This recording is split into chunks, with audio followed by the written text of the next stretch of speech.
ಸ್ವತಃ ಸದಾನಂದ ಗೌಡರೇ ಒಪ್ಕೊಂಡಿದ್ದಾರೆ, ಹೌದು ಕಾಂಗ್ರೆಸ್ ನಾಯಕರು ನಮಗೆ ಸಂಪರ್ಕ ಮಾಡಿದ್ದಾರೆ ಅನ್ನುವಂತಹ ವಿಚಾರಕ್ಕೆ ಸಂಬಂಧಪಟ್ಟ ಕಾದ್ ನೋಡೋಣ ಇನ್ನು 2-3 ದಿನ ಏನೇನು ಆಗ್ತದೆ ಅಂತ. ಏನಪ್ಪ ಬಂಡಾಯ ನಾಯಕರಿಗೆ ಈಶ್ವರಪ್ಪ ಇರ್ಬೋದು, ಸದಾನಂದ ಗೌಡ ಪಟ್ಟಿ ಬೆಳೀತಾನೆ ಇದೆ.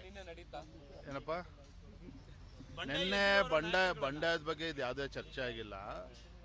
ಉಳಿದಂಥ ಕ್ಷೇತ್ರಗಳಿಗೆ ಯಾರ್ಯಾರು ಅಭ್ಯರ್ಥಿ ಆಗಬೇಕು ಅನ್ನೋದ್ರ ಬಗ್ಗೆ ಚರ್ಚೆ ಆಗಿದೆ, ಒಂದು ಹಂತಕ್ಕೆ ಬಂದಿದೆ. ಅಧ್ಯಕ್ಷ ಸ್ಥಾನನ ಕಳ್ಕೊಳ್ತಾರೆ, ನಾನು ಪಕ್ಷೇತರ ಅಭ್ಯರ್ಥಿಯಾಗಿ ನಿಲ್ಲೋದು ಸ್ಪಷ್ಟ ಅನ್ನೋ ರೀತಿಯಾದಂಥ ಒಂದು ಹೇಳಿಕೆ ಕೊಟ್ಟಿದ್ದಾರೆ. ಈಶ್ವರಪ್ಪನವ್ರು ಏನು ಹೇಳಿದ್ದಾರೆ ಅದ್ರ ಬಗ್ಗೆ ನಾವು ಪ್ರತಿಕ್ರಿಯೆ ನೀಡೋಕ್ಕೂ ಹೋಗೋದಿಲ್ಲ.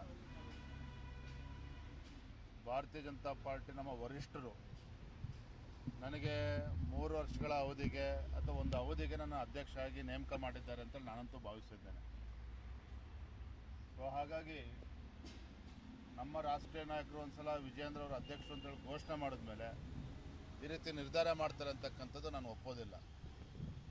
ಎಲ್ಲವೂ ಕೂಡ ನೀವು ಕಾದು ನೋಡ್ತೀರಿ. ಸರ್, ಈಗ ಇನ್ನೊಂದು ಡಿ ಕೆ ಶಿವಕುಮಾರ್ ಅವರ ಕ್ಷೇತ್ರ ಅಂದರೆ ಅವರು ತಮ್ಮನ ಕ್ಷೇತ್ರದಲ್ಲಿ ಕುಕ್ಕರ್ಗಳನ್ನು ಹಂಚ್ತಾ ಇದ್ದಾರೆ ಅನ್ನುವಂತಹ ಆರೋಪವನ್ನು ಕುಮಾರಸ್ವಾಮಿ ಅವರು ಮಾಡಿದ್ದಾರೆ.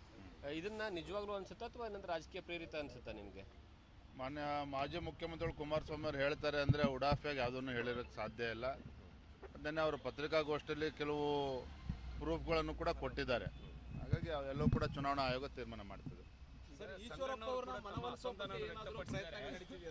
ಕರಡಿ ಸಂಗಣ್ಣ ಅವರು ಅಸಮಾಧಾನ ವ್ಯಕ್ತಪಡಿಸಿದ್ದಾರೆ, ನಮಗೆ ಟಿಕೆಟ್ ತಪ್ಪಿದ್ದಕ್ಕೆ ಯಾವುದೇ ಒಬ್ಬ ಕೇಂದ್ರದ ಅಥವಾ ರಾಜ್ಯದ ಬಿಜೆಪಿ ನಾಯಕರು ಇವರಿಗೆ ಮಾತುಕತೆ ನಡೆಸಿಲ್ಲ ಅಂತ.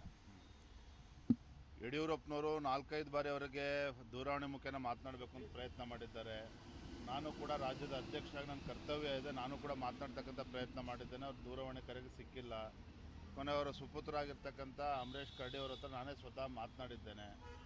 ಮತ್ತು ಕರಡಿ ಸಂಗಣ್ಣವರು ಅಭ್ಯರ್ಥಿ ಆಗಬೇಕು ಅಂತೇಳಿ ಫಸ್ಟು ಸಭೆಯಲ್ಲಿ ಹೇಳಿರ್ತಕ್ಕಂಥವ್ರು ಯಡಿಯೂರಪ್ಪನವರೇ. ಹಾಗಾಗಿ ಯಾವುದೇ ಒಂದು ತಪ್ಪು ಮಾಹಿತಿಯಿಂದ ಆ ರೀತಿ ಮಾತನಾಡ್ತಕ್ಕಂಥದ್ದು ಸರಿಯಲ್ಲ.